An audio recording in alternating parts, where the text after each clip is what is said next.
জামালের টার্গেট, সেই হামজার হেডার, হামজার গোল। ব্রেভ নিউ বাংলাদেশ, সেই বাংলাদেশে হামজার গোল এবং এই স্টেডিয়াম এখন ফেটে পড়ছে। ফ্রন্ট পাল্টা দিয়ে তিনি আলটিমেটলি ট্রাইটা করেছিলেন। ফাহমিদুল এখনো তার কন্ট্রোলে, সেখান থেকে সাদ, এবং এই দুজনের মধ্যে বেশ কিছু পাসিং কিন্তু আমরা দেখছি এই ম্যাচের শুরু থেকেই। বাংলাদেশি পায়ে বলটা রাখছে, যেটা এক্সপেক্টেড ছিল বাংলাদেশের কাছ থেকে। জামাল,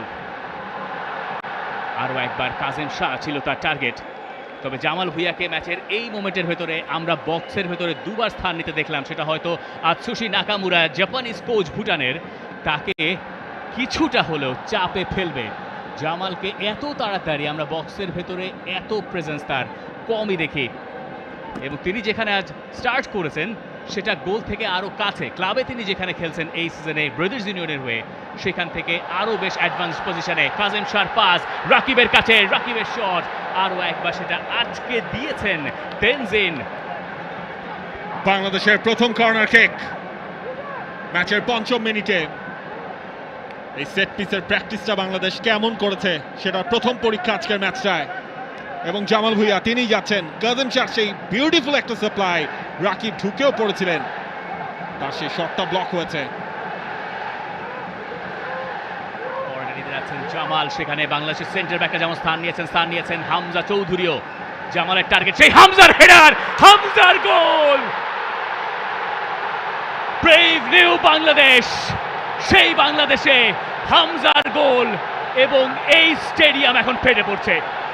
দেশের মাটিতে প্রথম ম্যাচেই হামজা দেখালেন কিভাবে গোল করতে হয়। সমর্থকদের যেই ভালোবাসা, সেই ভালোবাসার প্রতিদান দেওয়া শুরু করলেন হামজা চৌধুরী প্রথম মিনিটেই। সেট পিস থেকে সবার ওপরে তালগাছ হয়ে দাঁড়িয়েছিলেন হামজা চৌধুরী, তাকে ধরার আর কারোর সুযোগ নেই। হামজা তার দ্বিতীয় ম্যাচেই গোলের দেখা পেয়ে গেলেন। হামজা যখন থেকে বাংলাদেশের জার্সিটা গায়ে চাপিয়েছেন, এরপরে প্রথম গোলটা তার কপালেই লেখা ছিল। আর কি কপাল, গোলটাও তিনি করলেন কপাল দিয়েই। পারফেক্ট স্টার্ট হামজা চৌধুরীর জন্য, একেবারে সেট আপটাও গেছে। হামজা লাফিয়ে উঠেছিলেন এবং সেখান থেকে যে ফিনিশিংটা দরকার ছিল সেটাই করেছেন হামজা চৌধুরী। গোলকিপারের ঠিক পাশ দিয়ে, গোল লাইনের সামনে কেউ কোনো ডিফেন্ডার ছিলেন না, সেই সুযোগটাই হামজা চৌধুরী কাজে লাগিয়েছেন শতভাগ। ভুটান অবশ্য এই ক্ষেত্রে বেশ হতাশ হবে।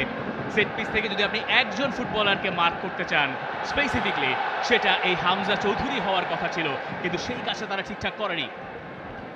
হামজা চৌধুরী তার মার্কারদের অনেক পিছনে ছিলেন। তিনি যখন রান মেক করলেন জামাল ভুঁইয়ার বলটা, ততক্ষণে ফ্লাইটটা ল্যান্ড করেছে।